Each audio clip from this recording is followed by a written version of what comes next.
नमस्कार, मी अमित काळे न्यूज डंकामध्ये आपलं मनापासून स्वागत करतो. मित्रांनो, एक धक्कादायक बातमी आहे. मध्य प्रदेशमधील जबलपूर इथं अंजुमन इस्लामिया इंग्लिश स्कूलनं शासकीय नियमांकडे दुर्लक्ष करून इस्लामिक कॅलेंडर लागू केलं. शुक्रवारी म्हणजेच जुम्मे के दिन साप्ताहिक सुट्टी जाहीर केली. शाळेच्या प्रशासनानं पालकांना व्हॉट्सॲप ग्रुपवर संदेश पाठवून ही माहिती दिली की आता शुक्रवारचा दिवस हा सुट्टीचा दिवस असेल आणि रविवारी शाळा सुरू राहील. हा निर्णय शासकीय नियमांच्या विरोधात होता, कारण संपूर्ण देशभर शासकीय कॅलेंडरप्रमाणे रविवारीच साप्ताहिक सुट्टी असते. हा निर्णय समोर आल्यानंतर पालकांमध्ये प्रचंड नाराजी पसरली आणि प्रकरणानं उग्र रूप धारण केलं. यानंतर भाजपा अल्पसंख्याक मोर्चानं या आदेशाच्या विरोधात जिल्हा प्रशासन आणि जिल्हा शिक्षण अधिकारी यांच्याकडे लेखी तक्रार दाखल केली. त्यांनी कलेक्टरांना पत्र लिहून शाळा प्रशासनाविरुद्ध कारवाईची मागणी केली.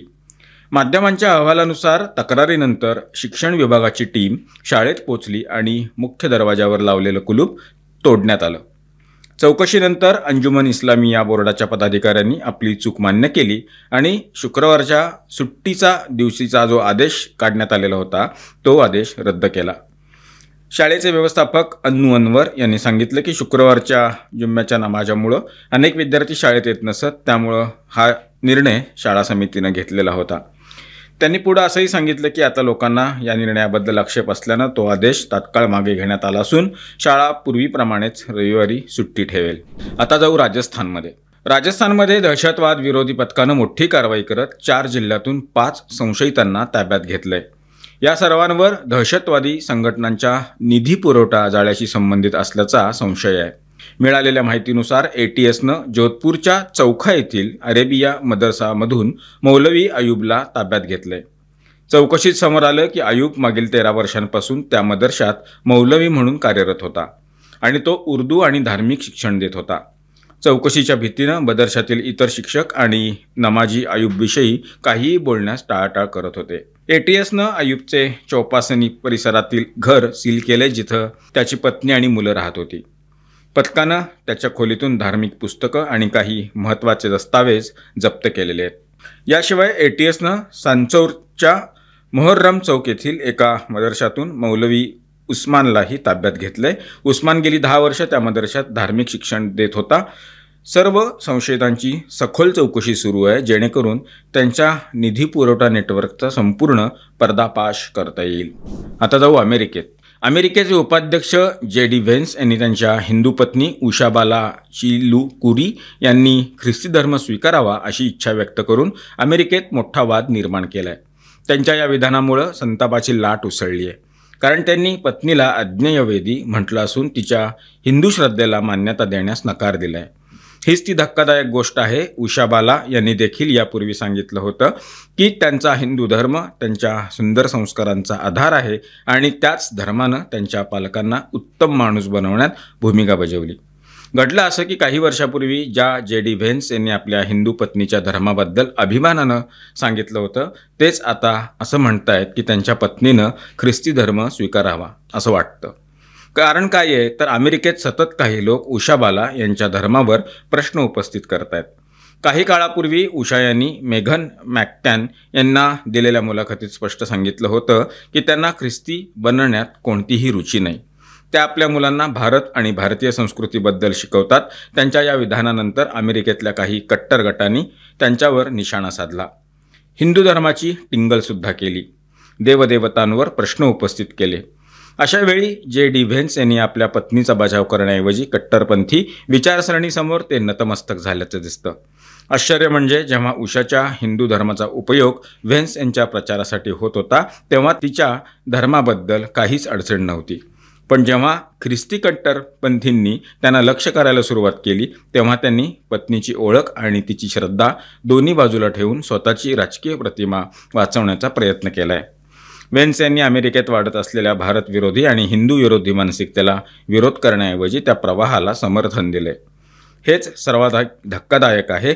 JD व्हेन्स यांनी याआधी एका मुलाखतीत म्हटलं होतं की मी ख्रिस्ती संस्कारात वाढलो पण बाप्तिस्मा झालेला नव्हता. 2018मध्ये पहिल्यांदा बाप्तिस्मा झाला. त्यानंतर जेव्हा मी ख्रिस्ती धर्माशी जोडला गेलो तेव्हा माझ्या पत्नीनं मला खूप आधार दिला. ती स्वतः ख्रिस्ती नाही, तिचे संगोपनसुद्धा ख्रिस्ती कुटुंबात झालेलं नाही.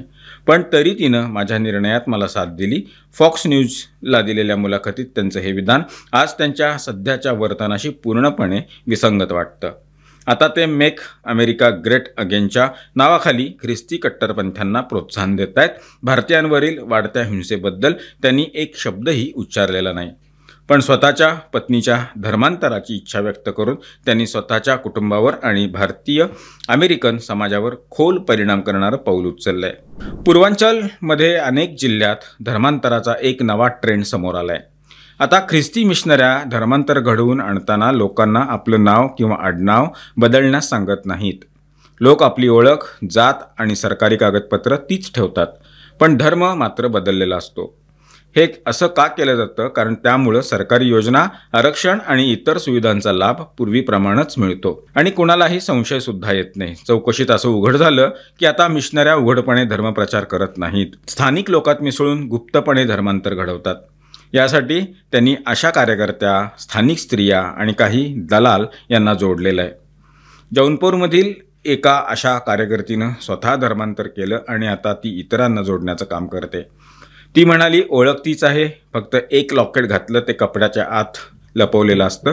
नाव बदलण्यासाठी गरज नाही, फक्त प्रभूचं नाव मनात ठेवा. त्या कार्यकर्तीनं असं सांगितलं. जौनपूरमध्ये पोलिसांची कडक नजर असल्यानं सर्वजण वाराणसीला जातात. मागच्या वेळी 10-11 लोक टेम्पोनं भुल्लनपूर इथं गेलेले होते, जिथं 250 ते 300 लोक जमले होते. ती म्हणाली, या रविवारी पुन्हा जायचं आहे. आता चंगाई सभा म्हणजेच प्रार्थना सभा देखील बदललेल्या आहेत. पोलिसांच्या कारवाईनंतर या सभा प्रत्यक्ष घेण्याऐवजी ऑनलाईन किंवा मोबाईलद्वारे घेतल्या जातात. प्रत्येक रविवारी आणि शुक्रवारी मुंबईहून व्हिडिओ कॉल केला जातो. या कॉलद्वारे नवीन लोकांना जोडलं जातं.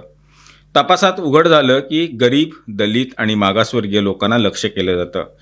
मिशनऱ्या थेट कुटुंबाशी संपर्क करत नाहीत, तर त्यांच्या मुलांमार्फत त्या घरात प्रवेश करतात. शिक्षण, विवाह किंवा उपचाराच्या नावाखाली आर्थिक मदत करून सहानुभूती मिळवली जाते. एका व्यक्तीचं धर्मांतर घडवून आणल्यावर 25 ते 50 हजार रुपयेपर्यंत कमिशन मिळतं. हळूहळू तो कुटुंब चर्चेच्या सभांमध्ये सहभागी होतो आणि अखेर धर्मांतर करतो. जौनपूरचे वीरेंद्र विश्वकर्मा यांनी असं सांगितलं की त्यांचं धर्मांतर उपचार आणि लग्नाच्या बहाण्यानं करण्यात आलेलं होतं. आता ते पुन्हा आपल्या मूळ धर्मात परतलेले आहेत.